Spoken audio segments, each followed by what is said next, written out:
বাস মালিক শ্রমিকদের দ্বন্দ্বের জেরে রাজশাহী থেকে আন্তজেলা রুটে বাস চলাচল বন্ধ রয়েছে, ফলে দুর্ভোগে পড়েছেন যাত্রীরা। বিস্তারিত জানাতে নগরের ভদ্রা আন্তজেলা বাস কাউন্টার থেকে সরাসরি যুক্ত হচ্ছেন প্রতিনিধি বুলবুল হাবিব। বুলবুল, এই থেকে রাজশাহী থেকে যে আন্তজেলা বাস কাউন্টারে বাসগুলো যে বন্ধ রয়েছে এই রুটে, তো যাত্রীরা তো ভোগান্তিতে পড়েছেন। আপনার কাছে কি খবর আছে, কতক্ষণ নাগাদ বা কবে নাগাদ এই দুর্ভোগের সমাপ্তি হতে পারে? আমি যে জায়গায় দাঁড়িয়ে রয়েছি আসলে আমার পেছনে আন্তজেলা বাস কাউন্টার এবং এখান থেকে কিন্তু রাজশাহী থেকে নাটোর হয়ে বগুড়া, রংপুর, কুষ্টিয়া, পাবনা সহ যে বরিশাল সহ অন্যান্য জেলাগুলোতে কিন্তু বাস চলাচল করে।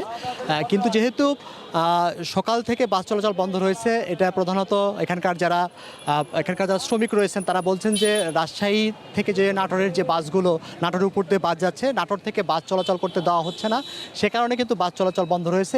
এই কারণে সকাল থেকে প্রায় 1 থেকে 150 বাস এই রাজশাহী থেকে বিভিন্ন জেলায় যে বাস যায় সেগুলো ছেড়ে যেতে পারে নাই। তো আমরা যদি একটু জানার চেষ্টা করি যে আসলে একটু কি কারণে বাস চলাচল বন্ধ রয়েছে, একটু যদি আপনি জানান, যেহেতু এখানে কাজ করেন।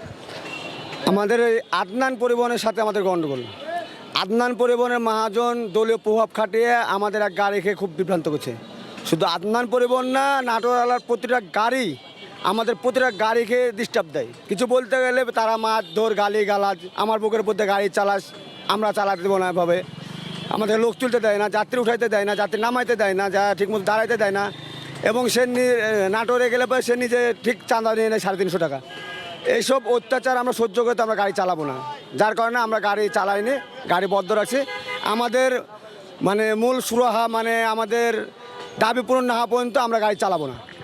ধন্যবাদ। তো আসলে এই যে বাস চলাচল যেহেতু বন্ধ রয়েছে, আমরা দেখেছি যে এখানে কিন্তু সবসময় 5-8টা বাস দাঁড়িয়ে থাকে এবং কিছুক্ষণ পরপরই বাস যায়। কিন্তু এই যে বাস বন্ধ থাকার কারণে কিন্তু যাত্রীদের ব্যাপক ভোগান্তি রয়েছে। তারা অটোতে করে কিন্তু বাধ্য হয়ে বিভিন্ন যে নাটোর বা আশেপাশের জেলাগুলোতে যাচ্ছে। সেক্ষেত্রে দেখছি যে আমরা ভাড়া কিন্তু অনেক বেশি যাত্রীদের গুনতে হচ্ছে।